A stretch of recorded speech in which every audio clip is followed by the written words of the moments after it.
TNN T V کی بین الاقوامی خبروں کے ساتھ میں ہوں نمرہ کنول۔ کینیڈا نے روس کے اپوزیشن لیڈر الیکسی ناوالنی کی جیل میں موت پر روس کے خلاف مزید پابندیوں کا اعلان کر دیا ہے۔ مزید تفصیلات اس رپورٹ میں۔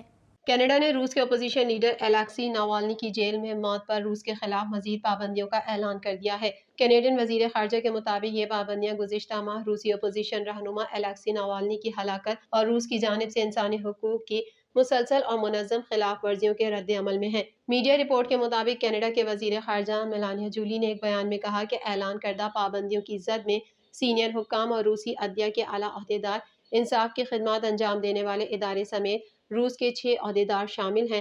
میلانی جولی کا کہنا تھا کہ یہ اقدامات 6 روسی اعلیٰ حکام اور اس کے استغاثہ، عدالتی اور اصلاحی خدمات کے اعلیٰ درجے کے ملازمین پر عائد کیے جائیں گے۔ بیان میں کہا گیا ہے کہ وہ ناوالنی کے انسانی حقوق کی خلاف ورزی، اس کی ظالمانہ سزا اور بالآخر اس کی موت میں ملوث تھے۔ الیکسی ناوالنی نے ولادیمیر پیوتن پر متعدد بار کرپشن کے الزامات لگائے اور کڑی تنقید کی تھی، جس پر انہیں 2021 میں جرمنی سے واپس پھر گرفتار کیا گیا تھا اور 19 سال قید کی سزا سنائی گئی تھی۔ گزشتہ برس کے آخر میں انہیں شمالی سائبیریا کے علاقے کی آرکٹک جیل کی کالونی میں منتقل کیا گیا تھا۔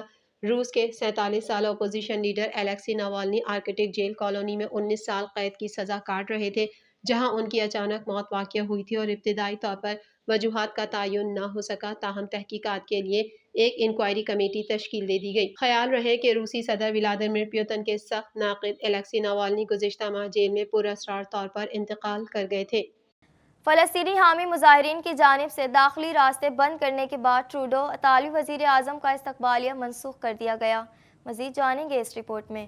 فلسطینی حامی مظاہرین کی جانب سے داخلی راستے بند کرنے کے بعد ٹروڈو اطالوی وزیر اعظم کا استقبالیہ منسوخ کر دیا گیا۔ کینیڈین وزیر اعظم جسٹن ٹروڈو اور ان کے اطالوی ہم منصب کے درمیان ملاقات کے دن کے اختتام پر ایک استقبالیہ ہفتے کے روز اچانک منسوخ کر دیا گیا، جب مظاہرین نے پنڈال کے داخلی راستے بند کر دیے اور اہم شخصیات بشمول معزز مہمانوں کو اندر جانے سے روک دیا۔ ٹروڈو کے دفتر نے اس بات کی تصدیق کی کہ نہ تو وہ اور نہ ہی اطالوی وزیر اعظم جارجیا میلونی آنٹیریو کی آرٹ گیلری میں داخل ہو سکے تھے، جو مختصر طور پر لاک ڈاؤن میں چلا گیا کیونکہ مظاہرین فلسطینیوں کے حق میں نعرے لگاتے ہوئے اس علاقے کو بھر گئے جہاں آنے والے مہمان داخلے کے منتظر تھے۔ منسوخ شدہ استقبالیہ کے مقام پر باہر مظاہرین نے نعرے لگائے کہ ٹروڈو نسل کشی کی مالی امداد کر رہے ہیں اور وفاقی حکومت کے اسرائیل حماس جنگ سے نمٹنے پر تنقید کی۔ آنے والے شرکاء کا مظاہرین نے سامنا کیا، ان کے داخلے کے راستے بند کر دیے گئے، لیکن کچھ کو بعد میں پولیس نے عمارت کے داخلی دروازے تک لے جایا۔ دوسری جانب دونوں وزرائے اعظم نے ایک مشترکہ بیان جاری کیا جس میں کہا گیا ہے کہ ان کا یہ معاہدہ ان کے ممالک کے سیاسی، اقتصادی اور تصویراتی تعلقات کو مزید گہرا کرے گا اور ترجیحی شعبوں میں اگلے 3 سے 5 سالوں میں تعاون کے منصوبے ترتیب دے گا۔ ان میں توانائی کی حفاظت اور پائیدار توانائی کے مستقبل کی طرف تبدیلی، موسمیاتی تبدیلی اور حیاتیاتی تنوع، ہجرت، پائیدار اقتصادی ترقی اور تحقیق اور اختراع بشمول مصنوعی ذہانت شامل ہے۔ G7 کے 2 ارکان اس جون میں اٹلی میں ہونے والی میٹنگ میں روڈ میپ کی ترقی پر پیش رفت کا جائزہ لینے کا ارادہ رکھتے ہیں۔ ٹروڈو نے کہا کہ کینیڈا اور اٹلی بہت سی چیزوں پر منسلک ہیں اور بہت سے گہرے اور بڑھتے ہوئے معاشی تعلقات ہیں۔ کینیڈین صوبے انٹیریو کے مزید رہائشی اب بجلی کے امدادی پروگرام کے اہل ہیں، جو انہیں اپنے بلوں پر ماہانہ کریڈٹ وصول کرتے دیکھ سکتے ہیں۔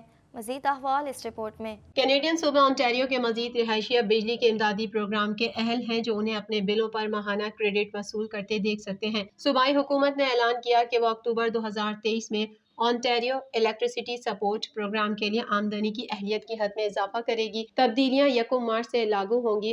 وزارت توانائی کا کہنا ہے کہ پورے بورڈ میں آمدنی کی حد میں 35% تک اضافہ ہوا ہے۔ ٹیکس کٹوتیوں کے بعد $71,000 کی مشترکہ آمدنی والے 5 افراد یا اس سے زیادہ کے گھرانے اب پروگرام کے لیے اہل ہیں۔ جمعے سے پہلے یہ حد $52,000 تھی۔ آمدنی کی حدوں کی مکمل خرابی بشمول ان لوگوں کی تعداد جنہیں گھر کے اندر رہنے کی ضرورت ہے، حکومت کی ویب سائٹ پر مل سکتی ہے۔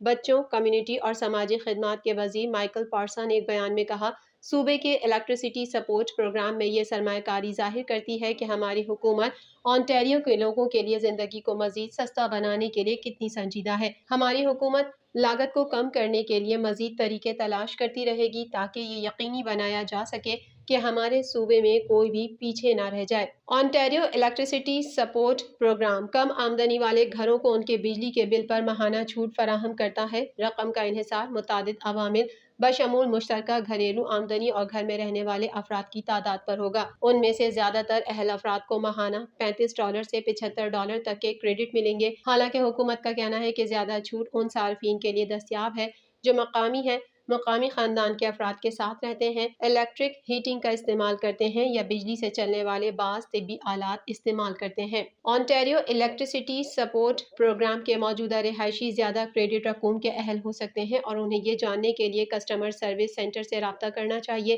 کہ آیا انہیں دوبارہ درخواست دینی چاہیے۔ 2022 میں حکام کا کہنا ہے کہ گھرانے OESP کے لیے اہل 2,12,000 تھے۔ امید ہے کہ آنٹیریو کے مزید گھرانے نئی حد کے ساتھ 1 لاکھ اہل ہو سکتے ہیں۔ فلسطین کے محصور علاقے غزہ پر صہیونی فورسز کی بمباری کے 150 روز ہو گئے۔ اب تک فلسطینیوں کی شہادتیں 30,410 ہو گئی ہیں۔ مزید جانیں گے اس رپورٹ میں۔ فلسطین کے محصور علاقے غزہ پر صہیونی فورسز کی بمباری کے 150 روز ہو گئے۔ اب تک فلسطینیوں کی شہادتیں 30,410 ہو گئی ہیں۔ مصر کے دارالحکومت میں ہونے والے غزہ جنگ بندی معاہدے کے لیے اسرائیل نے تاخیری حلبے استعمال کرنا شروع کر دیے۔ تفصیلات کے مطابق اسرائیل کا غزہ میں انسانیت سوز مظالم کا سلسلہ جاری ہے۔ صہیونی فوج کی مختلف علاقوں میں بمباری سے مزید 43 فلسطینی شہید اور 80 سے زائد زخمی ہو گئے۔ 7 اکتوبر سے غزہ پر اسرائیلی حملوں میں کم از کم 30,410 فلسطینی شہید اور 71,700 زخمی ہو چکے ہیں۔ اسرائیلی فورسز نے غزہ میں گھروں اور پناہ گزین کیمپوں کو نشانہ بنایا۔ غزہ میں وزارت صحت کا کہنا ہے کہ اسرائیلی فورسز نے شہر میں امداد کے متلاشی لوگوں پر ایک بار پھر فائرنگ کی۔ ایک اور خوفناک قتل عام میں درجنوں افراد جانوں سے محروم اور زخمی ہوئے۔ ایک ہفتے کے دوران غزہ میں امداد کے لیے جمع افراد کے قتل عام کے دوسرے واقعے میں شہادتوں کی مجموعی تعداد 118 ہو گئی ہے۔ فلسطینی وزارت صحت کے مطابق دیر البلح اور جبالیہ میں اسرائیلی فائرنگ سے 17 شہید اور درجنوں زخمی ہوئے۔ رفح میں اماراتی اسپتال کے باہر صہیونی حملے میں 11 افراد جان سے گئے۔ یونیسیف کے مطابق غذائی قلت کے سبب کمال عدوان اسپتال میں 15 بچے موت کے منہ میں جا چکے ہیں۔ یونیسیف نے اموات بڑھنے کا خدشہ ظاہر کر دیا ہے۔ غزہ میں 6 ہفتوں کی جنگ بندی کے لیے ہونے والے اسرائیل حماس مذاکرات کا دور مصر کے دارالحکومت قاہرہ میں ہونا ہے، جس کے لیے حماس کا وفد بھی پہنچ چکا ہے۔ تاہم اسرائیلی روایتی ہٹ دھرمی کا مظاہرہ کرتے ہوئے عین موقع پر مذاکرات سے غائب ہو گئے۔ مذاکرات کے شروع ہونے میں صرف چند گھنٹے باقی ہیں اور اب تک اسرائیلی وفد مصر نہیں پہنچا۔ واشنگٹن میں بھارتی سفارت خانے کے سامنے سکھوں کی جانب سے بڑے پیمانے پر احتجاجی مظاہرہ کیا گیا۔ اس دوران سکھوں نے بھارتی سفارت خانے پر نصب گاندھی کے مجسمے پر خالصتان کا پرچم لگا دیا۔ مزید جانیں گے اس رپورٹ میں۔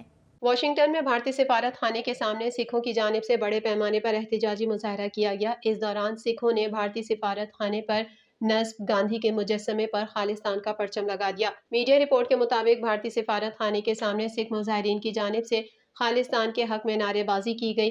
سفارت خانے کے سامنے سکھوں کی جانب سے بھارت میں کسانوں پر مظالم کے خلاف نعرے لگائے گئے۔ اس دوران سکھوں نے بھارتی سفارت خانے کے سامنے مودی قاتل کے نعرے بھی لگائے۔ مظاہرین کا اس موقع پر کہنا تھا کہ بھارتی کسانوں پر مظالم کے خلاف آج یہاں اکٹھے ہوئے ہیں۔ کسانوں پر مظالم نے ثابت کیا کہ خالصتان ضروری ہے۔ سکھ فار جسٹس کے رہنما ڈاکٹر بخشش سندھو کا میڈیا سے بات کرتے ہوئے کہنا تھا کہ بھارت میں کسانوں پر گولیاں چلائی جا رہی ہیں، کسانوں پر ڈرون سے آنسو گیس گرائے جا رہے ہیں۔ TNN ٹی وی کی نیوز بلیٹن سے فی الحال اتنا ہی۔ اپنی میزبان نمرا کنول کو دیجیے اجازت۔ اللہ حافظ۔